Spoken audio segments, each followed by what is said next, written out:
เลขาธิการใหญ่ประธานประเทศแห่งสาธารณรัฐประชาธิปไตยประชาชนลาวพบปะกับเลขาธิการใหญ่ประธานประเทศสาธารณรัฐประชาชนจีนเพื่อสืบต่อเพิ่มทวีมูลเสื้ออันดีงามแห่งสายพัวพันแบบคู่ห่วมยุทธศาสตร์รอบด้านมั่นคงยาวนานตามทฤษฎีและการเป็นคู่ห่วมชะตากรรมลาวจีนที่เข้มแข็งเหนียวแน่นในทุกสภาพการของยุคใหม่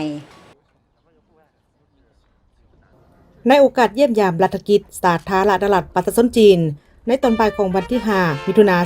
2026 สหายทองลุ้นศรีสุริตเลขาธิการใหญ่คณะบริหารงานศูนย์กลางพรรคประชาชนปฏิวัติลาวประธานประเทศแห่งสาธารณรัฐประชาธิปไตยประชาชนลาว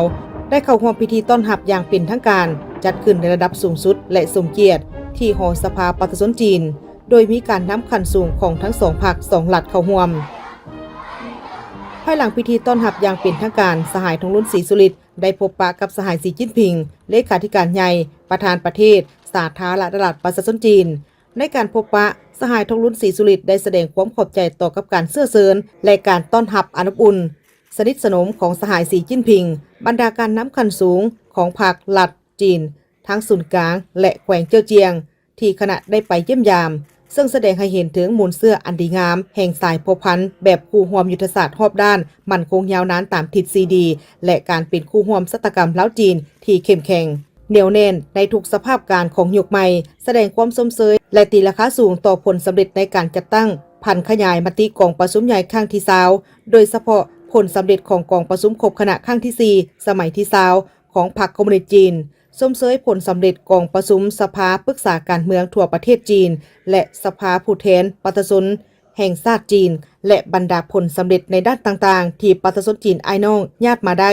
ภายใต้การนำพาของพรรคคอมมิวนิสต์จีนในการสร้างสรรค์พัฒนาประเทศจีนก็คือการหันเป็นทันสมัยตามแนวคิดสีจิ้นผิงว่าด้วยสังคมนิยมที่มีสีสันพิเศษของจีนในยุคสมัยใหม่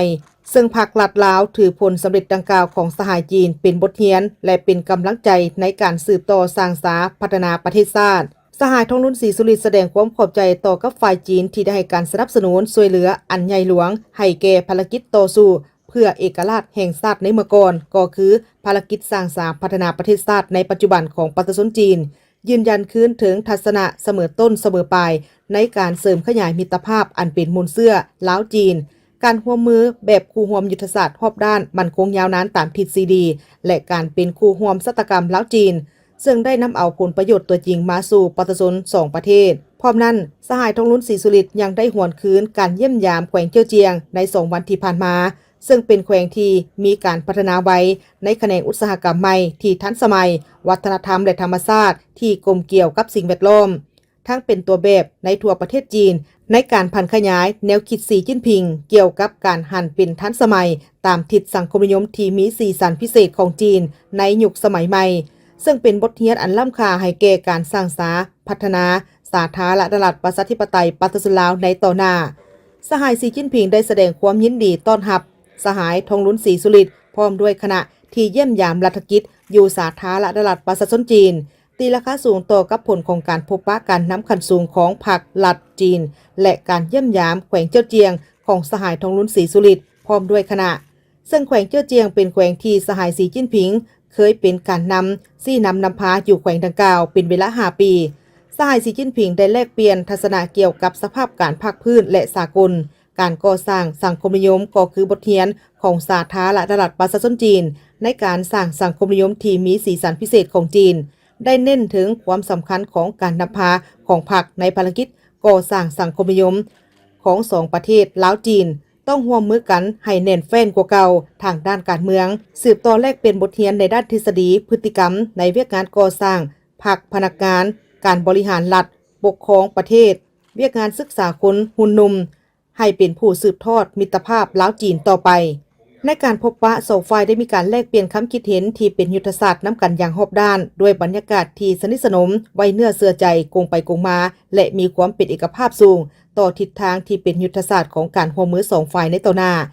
โดยเฉพาะเป็นการร่วมกันจัดตั้งปฏิบัติแผนแม่บทว่าด้วยการสร้างคู่ร่วมชะตากรรมลาวจีนให้มีความเข้มแข็งเหนียวแน่นในทุกสภาพการของยุคใหม่ปฏิบัติบรรดาโครงการร่วมมือสำคัญของ2ฝ่ายให้บรรลุตามคาดหมายที่วางไว้เพื่อนำเอาผลประโยชน์ตัวจริงมาสู่ประชาชน2ชาตินับมือนับหลายขึ้น